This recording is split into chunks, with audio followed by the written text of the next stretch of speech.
Hey guys, welcome to the fourth Do Even Game Bro podcast. This is the first for 2016, and we're trying something a little bit different this time. We've got some video. So, as you can see below me is Trent Saunders. Sup? To my right is James Laurie, aka Bill Laurie, and I'm John Gray. Now, today we're going to be discussing a few things. Firstly, we're going to be talking about the culling. Our resident expert Bill will be discussing most of that, and we'll be chiming in with a few questions. Next, we'll be talking about the Division, Fallout 4 DLC, and also cross-platform play that was announced by Xbox. A special thing that was announced today, you might have heard about it, was Sony announcing the PlayStation VR headset. So that'll be something we'll talk about as well. It may not be in that order, though. Probably not in that order, and we'll probably mix it up and go roundabouts and back and forward. And you know what? You're probably not going to understand what's going on for the next hour, but try and enjoy it. For the uninitiated, we run a site, Do You Even Game Bro. What the fuck do you do, John? I am the deputy editor and was one of the co-founders with Trent. Nice. And Trent's the resident news guy. And I write reviews and attempt to be funny with them and suck horribly at it. Yeah, he's not very We good. shall see in this podcast if you're fired or not. Oh, yeah. But yeah, man, The Culling is a game that I saw when I was originally writing a post about it, which looked really interesting. Like, the game sounds like Battle Royale, obviously the Hunger Games, which is... obviously, you could debate is a rip-off of the Battle Royale. But it basically like you run on an island and you just kill each other. What the fuck is that game about? Right. What is it about? So, The Culling, right? So, 16-player team deathmatch. It's all the things that the Hunger Games have without the sweet goodness of Jennifer Lawrence. It is what it is.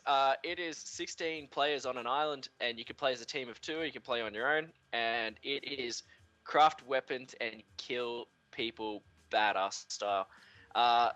It's not without its flaws, though. What did you play on Steam?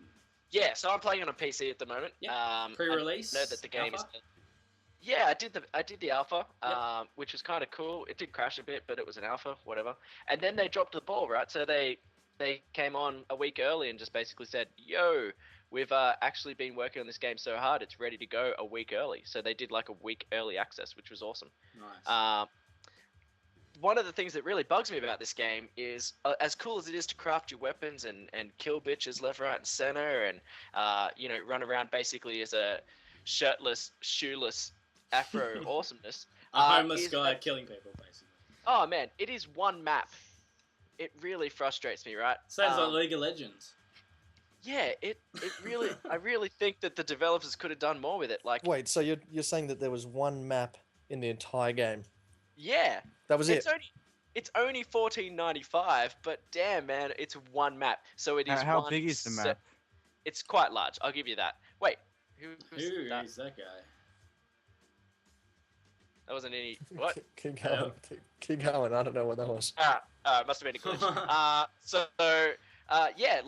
It's basically one giant circle island map with a platform in the middle that you're supposed to. Wow, it's interesting.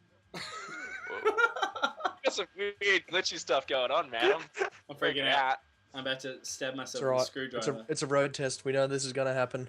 Yeah, I'm expecting as much. So as I was saying, giant island map, and you basically spawn from the outskirts of the map, and the idea is that as you craft weapons, you work your way in. Far out. No, it sounds cool. The whole idea of the culling sounds cool. It's just the only thing that I saw from the trailer was it looks a bit stiff, but the concept sounds really cool. It's like the concept's awesome. Yeah. The gameplay is kind of stiff, like you mentioned. Basically, as you craft, you spend money, but you can earn money by selling your crafted items, and then you can use that money to basically unlock crates that hang around the place. Crates hold like awesome dynamic weapons like guns and all kinds of crazy crap. Chainsaw, I cut a dude in half with a chainsaw. It's pretty awesome. As you do. But I feel like it's a little bit biased, right? Because you don't unlock anything except for costume stuff. So all the perks are available to you from the start. So replay-wise, it's a bit boring in that So respect. what's the point in you don't need to do better than anyone else then, I guess, because you've got all the perks that you can unlock already. Well, no. Yeah, it's all about looking good when you fucking saw someone half of the chainsaw, man. If I don't want to wear a Hawaiian shirt when I fucking... Bro, if we're talking about looking good, don't even get me started. You should see my flap cap in the division. Oh yeah. So hot right now. Oh, it's hot. Yeah, like I feel like they kind of had the option to make it so that you, as you played, you unlocked levels of perks, but you don't. All the perks are available. Like you can just rock out, and you can pick 3. So based on your kind of gameplay, you pick 3 that you work with. Give us an example of some of the perks. Sounds a bit like Call of Duty. 10% faster running. Pick 10. Yeah, like 10% faster running, 20% extra damage with the bow, or 20% extra damage with melee weapons. That kind of stuff. One of the perks is that your health bar is larger than everyone else's, which is kind of cool. But I just really feel like they really dropped the ball because they had a cool concept and they just didn't quite nail it. So I'm hoping that they will update it and they release maps first of all. God damn it! If they don't give me another level, I'm gonna shoot someone. All right, so let's go. Top three things that you want to see in a DLC or a patch from the culling to make it better. Okay, so I would love to see more crafting items first of all, because there is a recipe book on the exit screen, on the menu screen, that kind of shows you what you can craft, and that's it. So I'd love to see more crafting. I would love to see extra levels. God damn it! If they don't get another level. Even I don't care if it's not if it's the same island environment, but the layout is different. That would be awesome. Because everyone knows, like, if you're on the outskirts, you want to head inwards because everyone else is inwards, or everyone's on the outskirts. It's like the Hunger Games. That's where you go. It's like the Hunger Games. So you're going to get struck down by lightning. That's where you get your cracker jackers. Got to head to that tree that hits it by lightning every time. Yeah. And probably third one, I'd love to see them just flex the gameplay engine a little bit more. Like at the moment it is quite static. Like it could be Minecraft, like running around and sword swinging. Like they're a little bit more dynamic. Oh, you're dead. I've been.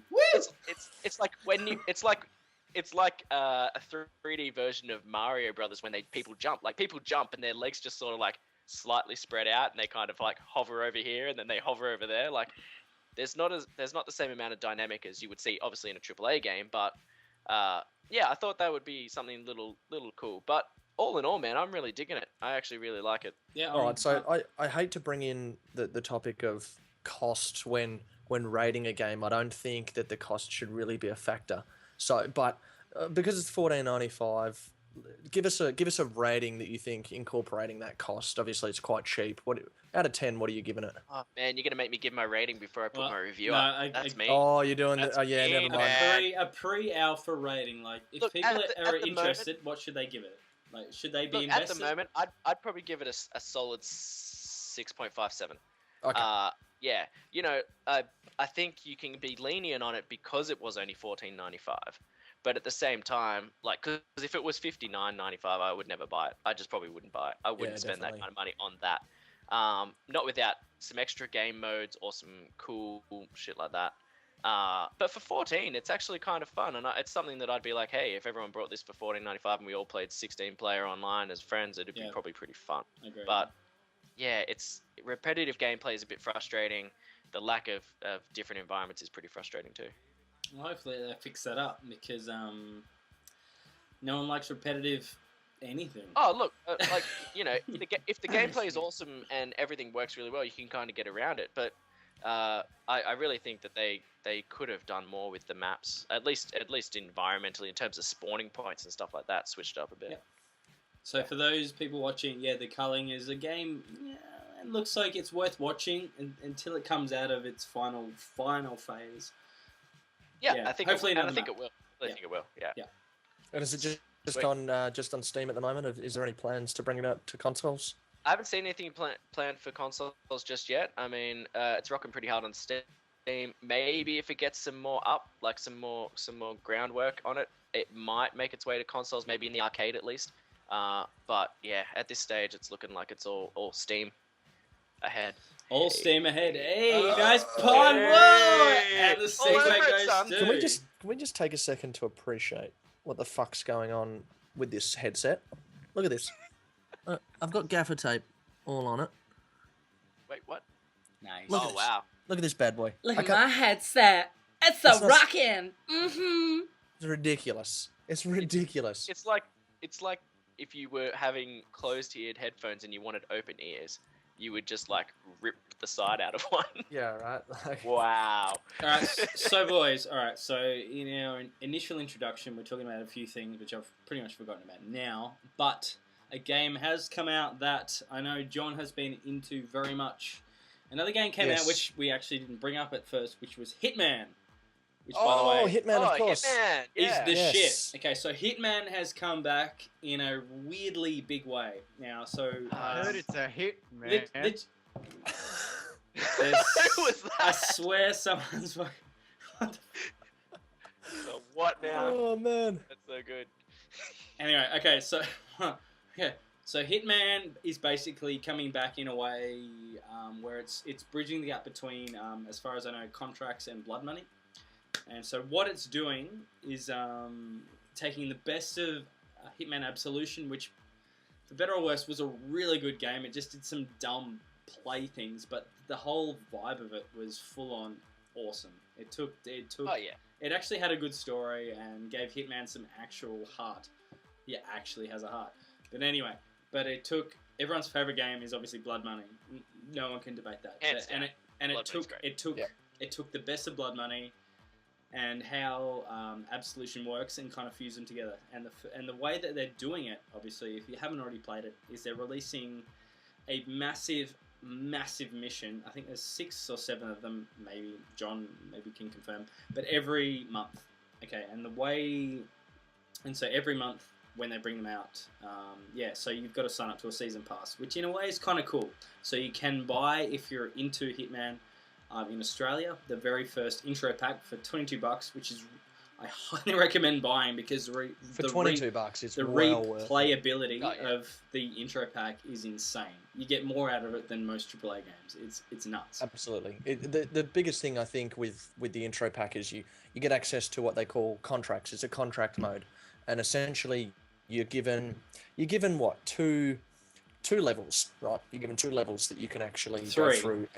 Three levels, right? So you're given these 3 levels. And basically how it works is you can go through and create your own contract, or you can play contracts from other people around the world. So to create a contract, you go into the level, you use your instinct, and you tag certain characters in the level, in the world. Anyone. Any NPC. You can tag any NPC whatsoever, and then take them down. Now you can then save it after you've done that, and you can do 5 NPCs at once in any mission, in any contract. Once that's done, you save it. Yeah. What's that? As I say, you save it, you give it a name, and then it goes out into the ether, and anyone in the world can play that contract. You are better rewarded for doing the really, really creative, dumb ways to save someone. Fuck, it's Hitman. To kill someone. You fucking kill people. I was gonna say I didn't get in this game to save people. Like I've just got to say, like Agent 47. I feel really sorry for like the savior. The ship mechanic. But no, really, really quick before we get into the next segment, the division. Yeah, for people that are looking for the big AAA games of March, 100% Hitman. It's get the intro pack.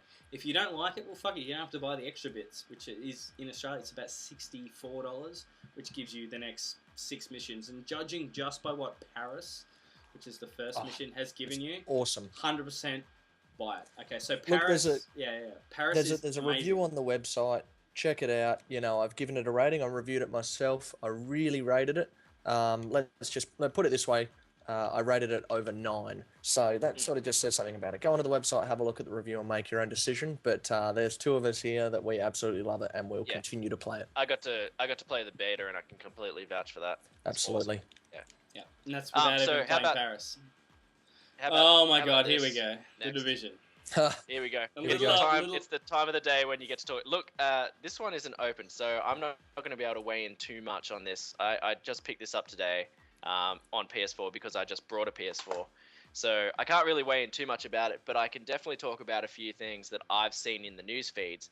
But first of all, how about you guys? How are you finding it?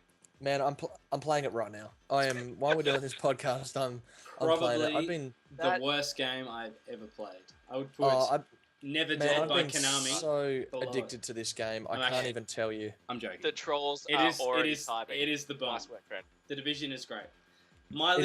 John is the resident expert on the Division. Actually, no. Apart from our writer Kieran, who is Kieran.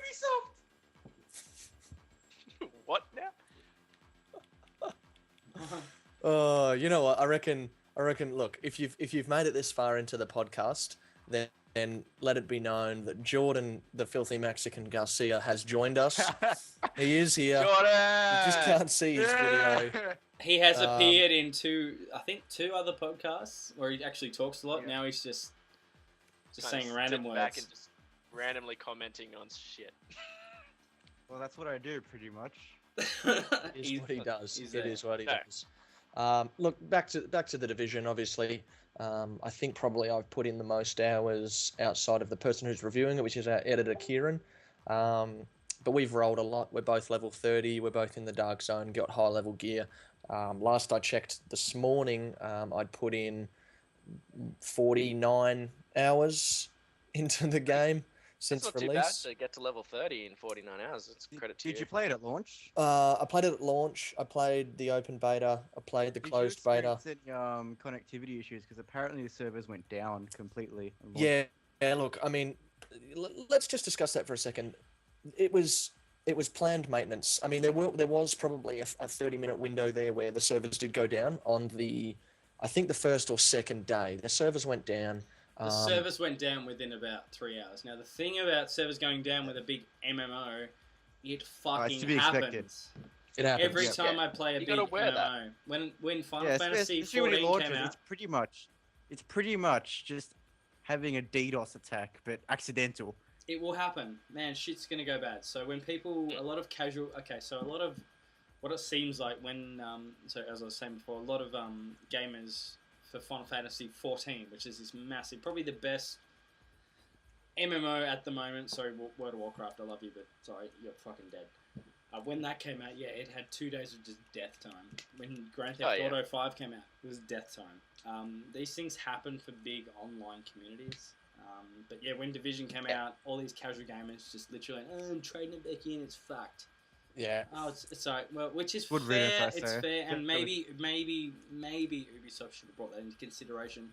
That a lot of casual gamers are going to buy their game and go, oh, it doesn't work. But you know what? Given how shoddy Destiny's connections can be, you think people are used to it right now. This is a big online community game, and we're not in 2050 yet. Well, these things will. John, happen. another question for you. Aside from that initial server going down, since it's dedicated servers in Australia for us, how are you finding it? Oh man, fucking. You know what? I've never played an MMO that has been this solid. It is just smooth. It's mint. It's so smooth. You've got minimal loading times, if any. Something they do really well is when you go into your base of operations, you can run in there, and then there's a little period, an area of about 10 meters where it makes you walk.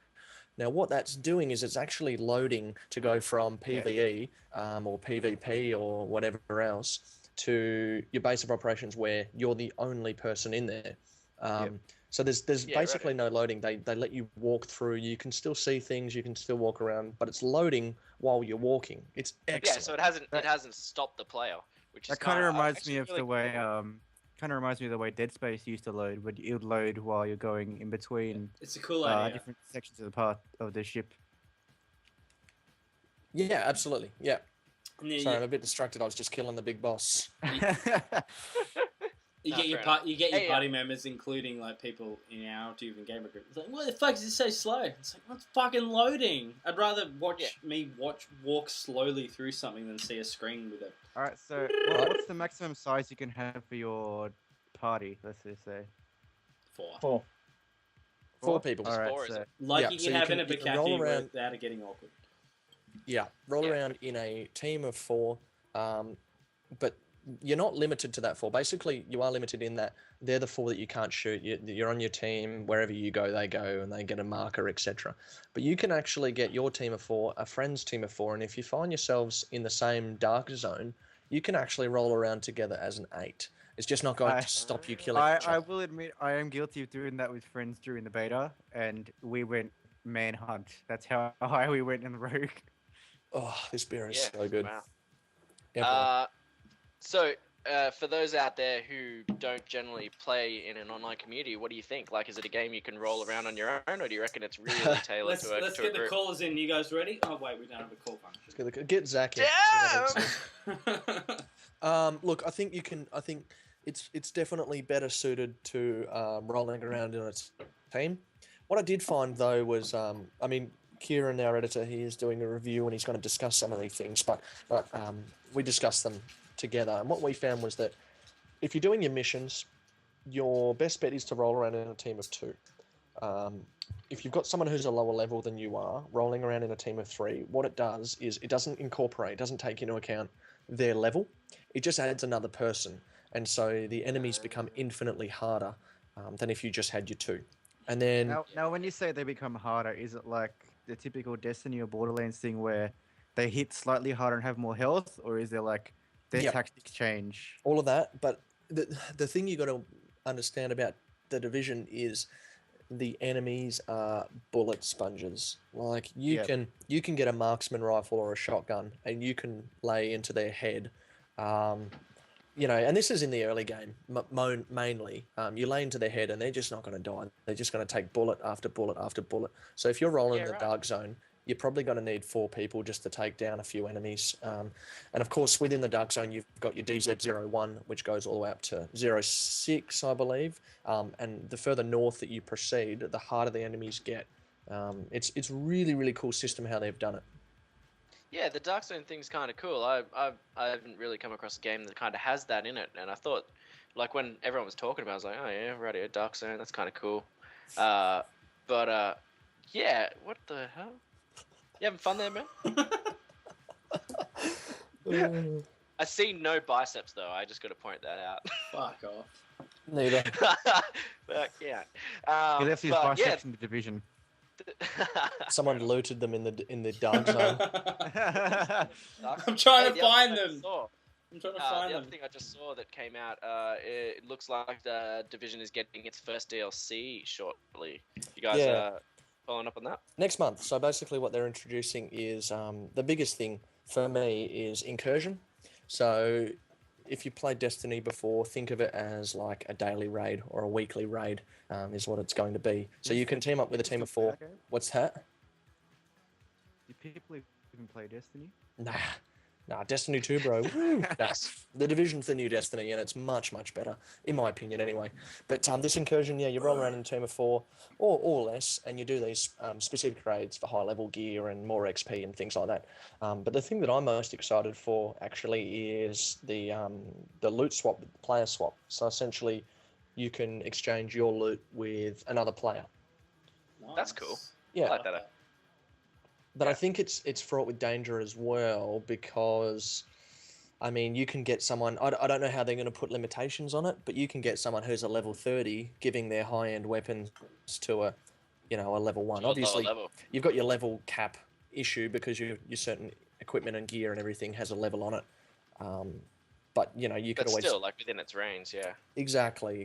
So I don't know how they're going to actually run that, but it's interesting. We'll see how they go.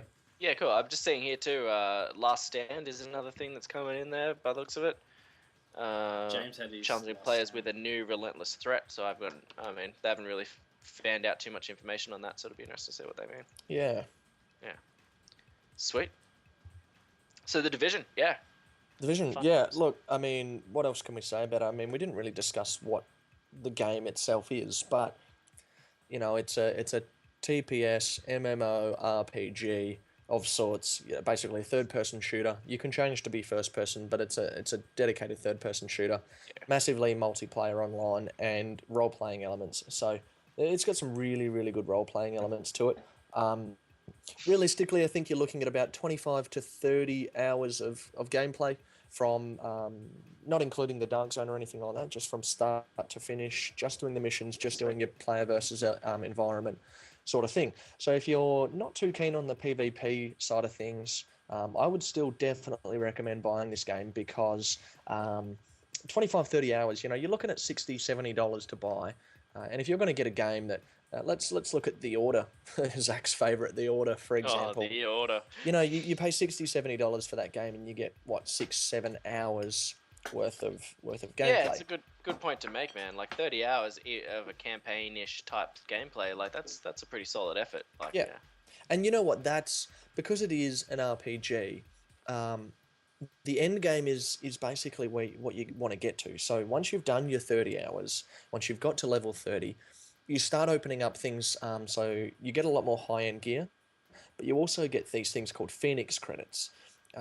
So you've got your normal credits, your DZ funds, and then your Phoenix credits, where you can actually gain these credits in the Dark Zone to get buy your high-level gear, but also your high-level blueprints to craft things. So cool. The world really opens up at 30. But like I said, if you don't like the PvP side of things, PvE, you're going to get at least 30 hours out of it, and then probably another 30 by roaming and doing other things. Yeah, I like it. I like the idea.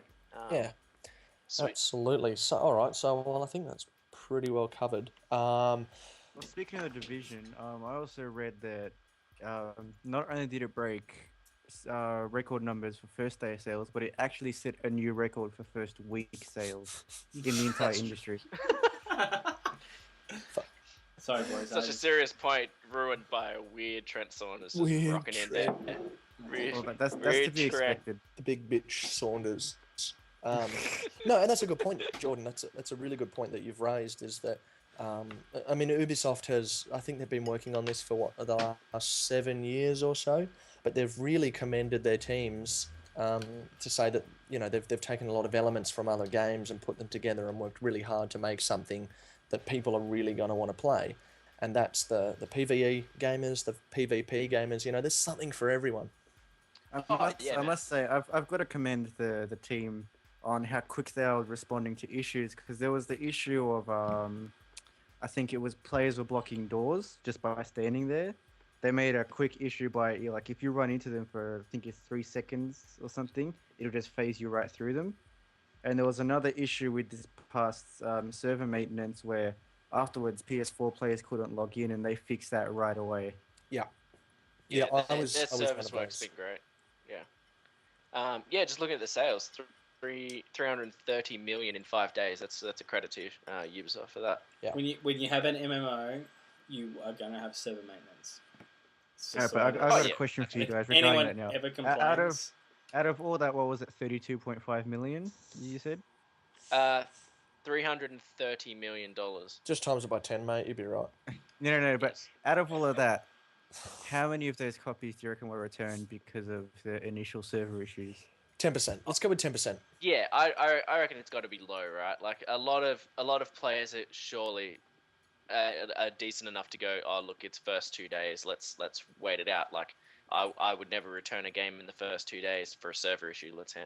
Unless they were advertising that they couldn't fix it, which was not the case. The dumb shits will return it because they have no idea, basically. Yeah.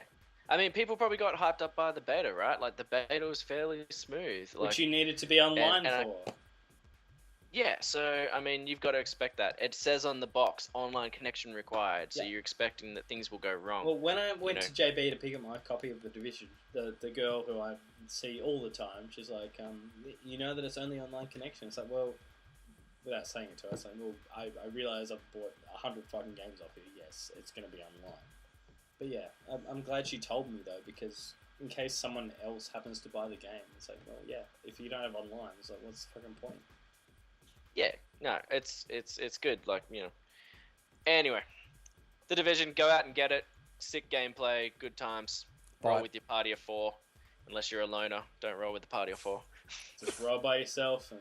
Look, I mean, you can roll by yourself, and the great thing about it is, within the Dark Zone, you're bound to run into someone in an extraction zone. So the way the Dark Zone works, if you're not aware of it, you run around, you kill AI, but there's a lot of other players in there as well. And you can see teams of 4, teams of 2, 3, whatever, and sometimes you can even see guys solo running around. And when you get loot, it's actually contaminated, so you need to get it extracted via a helo. And within the Dark Zone, there's actually extraction zones that you can go to and call in a chopper. Now that chopper is going to take 90 seconds to get to you, and in that time, it'll send an alert out to the dark zone to say there's a chopper arriving at this location at this time. Now you're almost guaranteed to find at least one other player there wanting to extract their shit. Now the great thing about it is the dark zone works on a rogue system, so everyone's just normal running around. As soon as you shoot someone and deal enough damage to that person, you're going to turn rogue, which means you'll get a skull on your head, and every single person in the DZ will be alerted to your presence and will come and kill you. Now, there's 5 levels of rogue, depending on how many people you kill, and there's a timer that counts down until you're no longer rogue. Now, the XP that you lose and the funds as well when you're rogue and you get killed, huge. And I've just heard that they're actually going to put a patch in to make the rewards better for being rogue, because that's really the future of... It's a huge risk for not much. Yeah, exactly. You know, at the moment, you wouldn't go rogue because if you die, you're going to lose a whole shitload of XP and funds, whereas if you just kill people while you're rogue or do anything else, you're not going to get a whole lot of XP, so it's not really worth it. It's a massive grind to get up a level, and you're going to lose levels very, very quickly. But in these extraction zones, while you're waiting for a chopper, you're going to get other players come around. The best thing about the Division and the DZ in this regard, I think, is the matchmaking. The matchmaking is exceptional. So you can press start, you can go to your matchmaking. If you see another player that's rolling around just in a 1 or a 2, if you want to join them, you can actually request to join, or you can invite to your group by pressing start, going to matchmaking, and then it'll say players nearby. I don't know what the radius is. It's sort of like maybe a 100-meter radius. If there's any players in there, it'll show you their name, their gamer tag, or their PSN. And you can actually join them, and you can team up, and it is much better being part of a team in the DZ. Oh, I can imagine. I would never roll that solo, especially with the risks. Oh, the adrenaline, just when you've got some great loot, and there's a team of 4 at an extraction zone, and you're rolling solo, you're just looking around, you're waiting. You know they're going to kill you because there's 4 of them, 1 of you. So it's a bit nerve-wracking. But that doesn't always happen, though. Sometimes they actually look after you. That was the thing I Absolutely. found, which is kind of cool. Yeah. It's just very... And I think that's because they know that going rogue is not worth it. It really isn't. You know, Kieran and I and Taylor, we've rolled around a lot in the dark zone, and we went rogue a lot. But we just don't do it anymore because whilst it's fun and whilst, having people come and try and kill you, and there's a lot of battles, the consequences of being killed while rogue just aren't worth it. Yeah. So do you think it'll frustrate people that with the rewarding of rogue, that a lot of people will then just go out and kill other players, and then you'll just be like, oh, this is shit now? Like, it's just basically... I think so, absolutely, because... not everyone's up for that, but that's why I say your PvE elements of the game are good enough to keep you playing. And the PvP, the whole idea of the Dark Zone, and I don't care if you don't like this idea, that's basically the idea, is you want to fight other people. Otherwise, why bother having it online in the first place? Yeah. Why bother? You could just make the Dark Zone and have it all AI in there. Oh, look, I think it's a great idea to do that. I think that the way they've segregated the Dark Zone from the rest of the game means that you've got that option without fear that you're just going to be taken out randomly in the middle of the street. And it kind of opens the doorway to people playing the game however they really want to. I think you'd be mad not to have delved into the Dark Zone by now, and I'll probably end up living there like some kind of rock spider. But to be perfectly honest with you, and Kieran, our editor, wrote an article about this, basically said players are wasting their time in the mid game of the Division because the Dark Zone is where you get your sweet loot. Now, spend a bit of time in the Dark Zone and get some sweet loot, but the reality is you're going to end up with a lot of purple, which are your superior items. So basically how it works is you've got your standard grey, your green, blue, purple, and your high-end items, which are your yellows. Now, if you're rolling around in the mid-game, in the Dark Zone, you're not going to find any purples, you're not going to find any yellows, you're basically going to find greens and blues. Now, just doing the missions alone, you're going to get to level 30, and you're probably going to finish up with quite a lot of purple drops just from playing the game. So, I completely... And his article made a lot of people really, really butthurt, but I completely agree with him that you're wasting your time in the mid-game because, there's a lot more to explore outside of that. I mean, it's like that with any MMO, because the more you level up, the more redundant your already equipped gear becomes. It's like any MMO. Okay, so take Final Fantasy or Warcraft, for example, way back in the day. So your main objective is to get to level 50. Until then, all the gear is just filler until you can do that. And it's deliberately designed so that you can beat the raids, beat the dungeons, When you hit your level cap, that is where you go for your sweet item level gear.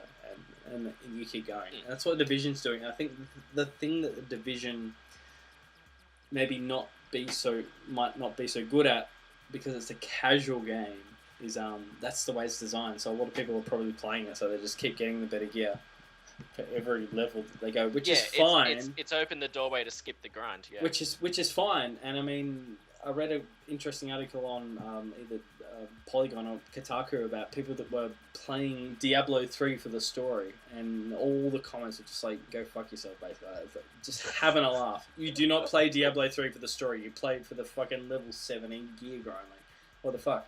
But yeah, so, and I look at that in a way, it's like, well, that's a fair call. Like, some people might just want to play it for the story, which is awesome. Yeah. But yeah, a lot of the comments on Kieran's article were, basically, fuck you, guy. If I want to walk around the streets of New York and watch a dog shitting, then that's what I'm going to fucking do. I mean, that's fair. But, I mean, a lot of people that are get into the Division that are used to this sort of MMO kind of gameplay, they're going to grind to level 30 and trying to get there as quick as they can, because no one can be fucked with it just for their high level gear. Because I'm one of them. I'm level 20 now, and all I want to do is get to level 30 because I do not give a fuck about the story. Well, it's where it opens. I just want to get to 30 and just get my gear. It's like Diablo. I just want to get my high level shit. Yep. And so Bill Laurie's probably going to watch the dogs shitting for fucking 3 hours on loop, I reckon. I'll watch it too. Oh man, I'm all over that dog shit. You can actually.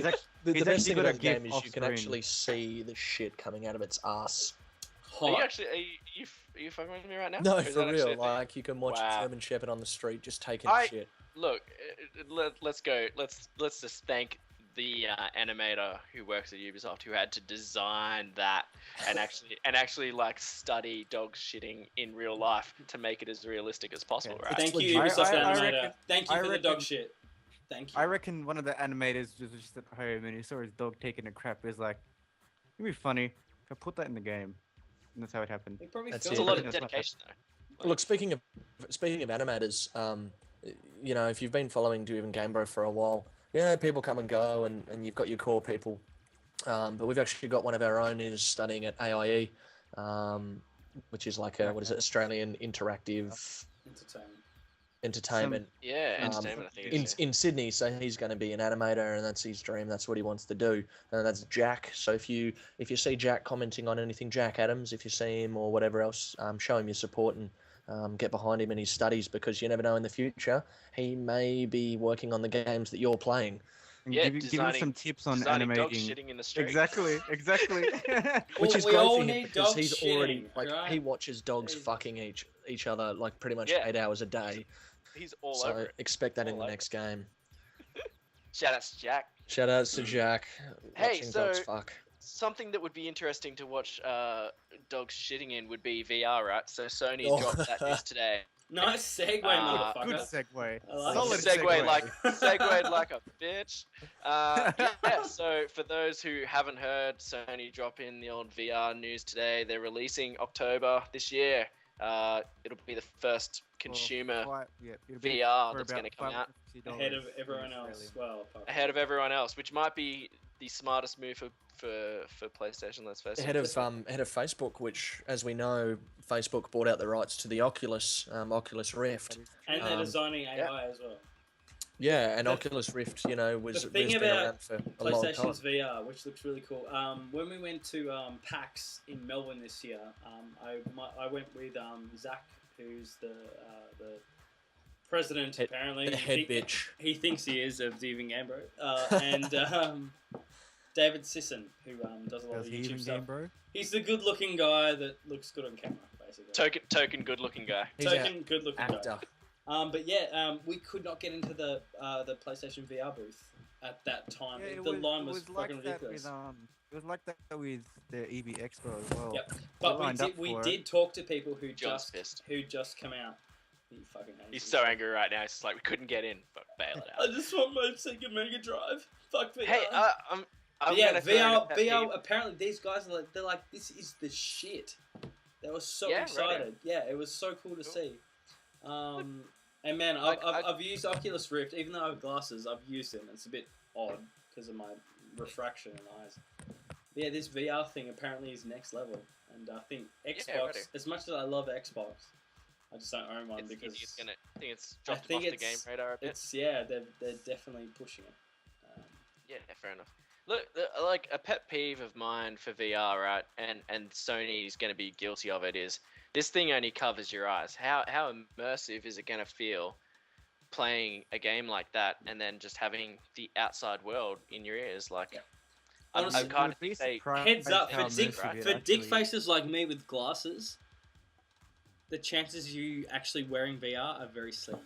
Well, look, let's talk about just throwing it out there. We're talking about VR here. Let's talk about the Oculus Rift. I had the developer kit 1, so that was the low def developer kit. It's been around for a long time. They had dev kit 2 as well, which was a bit of a high definition sort of kit. Now I've actually got it right next to me. It's still only over your eyes. But the great thing, even the dev kit from Oculus Rift had was inserts that you could actually insert on there a couple of different things for people who are blind. Obviously not really blind, but people who wore glasses and things like that. Yep. No shit, really? So you could add in some extra lenses. You could add in lenses inside the kit. I honestly didn't know that. That's so that's one of the things they did. Now, obviously, Oculus Rift was only on the eyes as well. It wasn't your full head piece or anything like that. What I found, and I used it quite a bit, but because it was low dev, or low def, I should say, I would get sort of seasick by using it. Now, I don't know if that's just because it is low definition, and hopefully it's not something that happens with the high definition PlayStation one. But if you wear a headset, or just wear, like, I've got some Beats by Dre that I got in Afghanistan for $30. What? Beats by Dre. Beats by Dre. You probably own some too. Yeah, right. So I found when I put those on and had the headset on, or the eyes, you really do get immersed in the world, Yeah, fair enough. My camera's, there we go. You really get immersed in it. And I put it on in your loading screen. That's about it. Yeah, well, I'm back up now. I put it on for a lot of people. So my old man, they had a roller coaster thing, and I put it on him, and I actually had to stand behind him because he was going to fall over. That's how immersed you get in it. And this was low definition, so I'm talking, like you could see the pixels. Yeah, fair enough. All right, well, to continue talking about PlayStation VR, another few things that were announced about it were the pricing.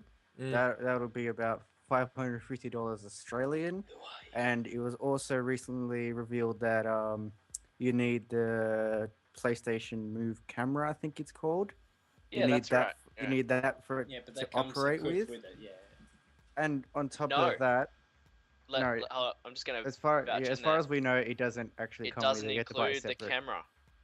There's an article on Polygon at the moment. Yeah. It basically says PlayStation VR required additional $60 camera to function. So Sony have kind of just gone, a bit of a dick move. We'll just not tell them they need the camera, or tell them that we need the camera. You know what that sounds like? The motherfucking Vita. Oh, to actually play any games, you need this $150 memory card. Little games for all portable. Woo. Yeah, it's a money-making grab, right? It's a bit of a dick move. I mean, but you're in a only way, paying the price of the console to begin. If it works, people are gonna buy it, and I'm gonna fucking buy it. Well, I think maybe the other reason why they've done it like that is because some people will already have the camera. Some people are gonna go, well, like, what am I gonna do with this second camera? I'm not gonna use it. The fucking camera. Ew. Yeah, there it is. So for you, Trent, if you brought this thing and it came with a camera, what are you gonna do? You're gonna give it to me. Yeah, give it to me. I'll have 2 cameras because I'm a stingy cunt. You can get it. Maybe give it to. You know what? You could go 2 cameras. Do it from both directions. Double fist it. Yeah, I mean, like, it's one of those things. I guess, you're paying the same amount for a console. Why not, surely just throw in a camera? Like, it's not a big deal. The thing is, that's not the way business works now. It's all about here's the big package, to keep which going with this, theoretically is decently cheap. When you look back at the PS2, that motherfucker cost nearly fucking $1,000. when it came out, if you remember. Oh yeah, it was expensive. And the dev kit, the Oculus Rift dev kit 1, was around about 400 US, I believe. Yeah. So a developer kit was actually more expensive than what this PlayStation VR is going to be. The thing about the VR though is that it actually looks fucking great. Looks awesome. I'm very keen, if I have the money at the time, it's either that or buy a new gaming PC. Well, what should also be noted is it looks really good. You can play any game on the PlayStation VR headset, but not all games will actually have the same depth as that's it. Yeah. others. For those that aren't tuned in, Star Wars Battlefront, by the way, is coming to VR on PlayStation. That could be cool. Man. Will there be more content to play? Love. No. Oh, okay, guys. That's what I thought. I'm just reading something here. I know we said that PlayStation was the first one to drop. That's actually not true. So, the Oculus Rift and the HTC Vive are both going to be dropping within the next month. So, March 28th for the Oculus, but they're going to put a price tag of $599 US on it, and the HTC Valve will be $799 US, released on the 5th of April. The interesting thing about both of them is they will both require high-end PCs, so something that's at least $1,000 on top of the purchase. So essentially, what you're saying is it may be more cost-effective if you have a PS4 to wait till October and get the PlayStation VR. Not essentially, absolutely. Yeah. I mean, it depends on where you're at. Like, for me, I've been following this since the Vive was announced, and they announced that it was going to be released. Looking in terms of, like, so I went and brought myself an 8 gig graphics card for my PC when I was building it. Strictly, only 8. And I've actually ordered another one, so I'm gonna crossfire 2 of them. And sure, that might be obscene amounts of graphics power, but Rise of the Tomb Raider looks amazing. But you know, I've covered myself future-proof, right? But there's going to be a lot of gamers out there who haven't. There's going to be a lot of them who are going to go, I don't have a PlayStation 4 and I want to do VR. So it is kind of weird that, there's going to be a lot of haters. There's going to be a lot of butthurt people out there. But it's really cool that PlayStation have managed to come into the game, right? They've managed to go, well, look, without having to upgrade any hardware, without having to wait till PlayStation 5, we're going to drop VR, and I think that's really cool. Like at a really reasonable price point. Like, so realistically, obviously PlayStation's releasing it to Sony, and PlayStation releasing it fucking Trent. How do you think that's going to affect sales of PlayStation vs Xbox? Considering as well, and here's another segue. Xbox have no plans. That Xbox has VR. Announced cross-platforming. That is cool. Yeah, well, they had to announce something, right? Because they've been out of the news lately. We're fucked. It'll be interesting. It'll be interesting to see how that cross-platforming thing goes, because, as far as I know, wouldn't Sony need to, have some sort of agreement with that? Yes. PC and Xbox. Jesus, which is something PlayStation has been doing with PC for a long time. Well, but Xbox wants to do PlayStation as well, and that is something that PlayStation's going to have to agree to. No way, really. And they did say something Xbox about that. Like, and they didn't hint PlayStation. at it, but they Yeah. like, it's nuts. No. And a lot of people have been going, well, how's that going to work? Right? I can't add my friends on my Xbox from my PlayStation. It's not. I don't think that's how it's going to be going down. I feel like that's a really, really crazy rumor, because the logistics of getting, as much as I would love it, Xbox and PlayStation players playing together is just non-existent. It'll be chaos. It's not chaos. It's just logistically, computer terms cannot happen unless these guys. What makes you think it can't happen? Unless these guys pay a whole fuck ton of money to connect their servers and do all the weird shit that combines them. No. Actually, no. It's probably simpler than that, but they probably just do it out of spite. It's probably gonna have to. There's a couple of things that are gonna have to step up here, right? So the first thing is gonna have to be agreed is that when games are developed, the games house servers, and all consoles have access to that server. PS4 versus Xbox versus PC. That's fucking nuts. It's nuts. It's awesome, but it's nuts. But it's being done, right? PC. Well, PS4 plays a lot. I can't hear you, man. Oh, he's cut off. No, beginning. PS4's played a lot. You just grab the console and play. PS4's played a lot with PC before, say Street Fighter, say Final Fantasy 14. But Xbox and PlayStation 4, I don't know how that would work. Yeah, it's an interesting one, and I don't think anyone really knows how it's going to work until it's properly done. Yeah. If it can be. Can it be done? Yeah, like I suppose it can be. I guess it's just servers. Anything can be done. Well, they must believe. Surely Microsoft won't announce this without it having been possible and not having a devs team thinking, well, how do we do it?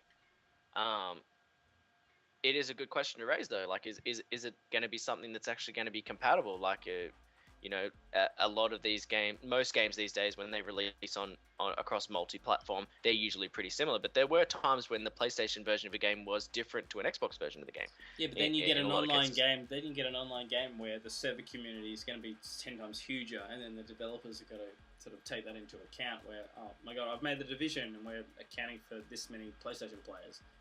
We're going to throw in this many Xbox players. How it would have to work as an example, just like. It's logistically fucking retarded. Like, what the fuck? Like, but the announcement was actually part of a collective of 1,400 representative studios. So there's 1,400 different studios, as well as Xbox, as well as Windows 10 and PC, all coming together and saying, let's do it. We want to do it. Let's do this. But it would also be, they've also said that it's up to developers to support the feature. So not every game would be cross-platform. That would be up to the developer of each individual game to actually... This is where I was weighing back in on how they're going to do it, because I think the games are then again, the developers are going to have to be responsible for housing servers, right? Like, and as a result of that, all online gameplay will be housed through the developers' servers, and they will be allowed to mix and match. I don't think it can be like Microsoft just has its servers and PlayStation has its servers and the two can talk. I think it's an awesome idea. The thing I'm trying to say is it just seems crazy that, like it comes down to money. Like, who's going to house servers that are connected from Xbox to PlayStation to whatever? Like, it sounds awesome, and I would love it. I would absolutely love it. But logistically, I don't quite get what the hell they're going to do. Yeah, and I'm sure 30 years ago they said the internet was fucking retarded and it would never work. But look at us now. We're doing a video conference chat across 3 states. It's fucking nuts. Offense to retarded people. It's just no offense to retarded people. I don't think you can call them that this day and age. I'm retarded. Look at me. No offense to Trent. Like a fucking retard. No offense to Trent. No offense to Trent, people. All right, guys, let's move on to the last subject because we're almost out of time here. We are. And we'll talk about it really quickly. And there's one other thing. Hang on, what were we going to talk about? Fallout 4 DLC. Who wants to talk about that? Animate. I've got to be honest. Lots of robots. I'm kind of completely out of the Fallout 4 Jordan. atmosphere. Jordan, go. So basically, what happened was the other day. I don't know if it was yesterday or the day before. Bethesda unveiled a trailer for the first Fallout 4 DLC, and it'll be the first of 3. This one is called Automatron, I think. It releases on March 22nd and is the first DLC to be a part of the Season Pass, which at the beginning of this month saw, I think it was a $30 price hike. Yep. So in Australia, it went from $50 to $80. Yep. It's pretty. Now, specific pricing for this DLC, I'm not too sure about the specific pricing for it. I haven't looked that much into it. But judging by the trailer, it doesn't necessarily show too much gameplay. It just shows a bunch of robots fighting. It looks like you can mod a lot of robots, even on the console. It does. Oh, really? That's kind of cool. Yeah. So, like you've got your power armor, but you can mod random robots as well. That's awesome. But I would totally love to mod robots. I think that would be great. I don't know yet. I don't know, for the price tag for what it looks like from the trailer. It sounds like just a big. It doesn't sound like Hitman, where you like replayable value. A big it whack sounds like crap. You're just gonna play it for an hour. It's like, oh, cool. I can mod robots now. I guess if you're invested into the Fallout universe, fuck yeah, which I am. But Fallout 4, I don't know. Jesus Christ, you see my wall. There's just Fallout 4 all over my wall. Nice. Fallout. Just don't shine a black light in Trent's room, right? Look at that. Fallout fucking posters everywhere. Anyway, but yeah, man, Fallout 4 fucking killed it for me. I think it just lost all the charm. No RPG elements that I wasn't as keen on in Fallout 3, and then I played Fallout Tactics, which I loved because it was like Wasteland. Anyway, I sound like an old man. Anyway, the DLC, yeah, it looks good, but just watch the price tag. If you can afford it and you're rich and you own a yacht, cool. Go buy it. If you don't own a yacht, don't buy it because you're poor as shit and it's a waste of money.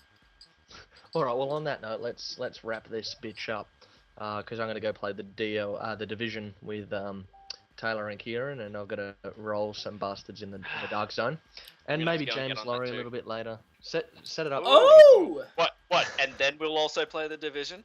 Yeah, maybe. So this has been our first video chat. Comments are welcome. Comments are welcome. I don't know how it looks. I guess I'm going to be editing this shit, which you'll watch later. So this is how do I look? So yeah, I'm sure I look stupid. I'm sure. Stupid. Look, if you need my Tinder profile, just message me. Or if you need Jordan's Grindr profile, talk to Bill. Yeah, just talk to Bill. Don't talk to me. What am I 59? just blurt it out there. Hey, the other thing that we should ask too is if you guys did tune in and you did manage to make it through the whole hour, which is cool. Tell us what you'd want to hear if we did it next week. What you want to talk about and next week, aka next month. Well, look, like we'll try. Next episode. What do you want to see? Do you want more video? All right, look, let's guarantee something right now. If we get a response on this video,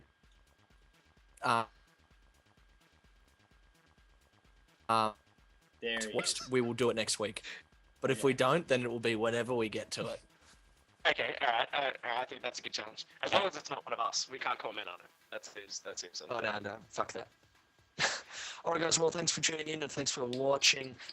Once again, let us know what you think, and as Bill was saying, let us know in the comments if there's anything you want to see for the next episode. This is the Do Even Game Bro podcast number 4 and first for 2016, but also the first video cast. So thanks for tuning in, guys. Sorry for the bad quality, but thank you. You get the picture. Thanks, if you like dudes. it, tune in, subscribe, just fucking watch us. And tune into the website, doevengamebro.net.